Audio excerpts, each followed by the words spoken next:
bilang ada masyarakat yang sakit kronis, boleh dikatakan stroke sudah 7 tahun. Hari ini kita kunjung untuk melihat. Alhamdulillah kita juga bantu kursi roda dan suplemen tambahan. Ya, dan kondisi juga sedikit bantuan yang lain. Yang paling penting adalah harapan kami dari pemerintah.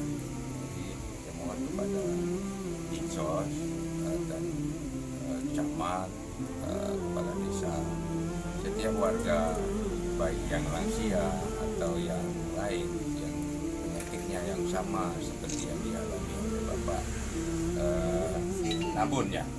Nah, jadi harus kita sama-sama untuk melihat kondisi masyarakat di semua desa.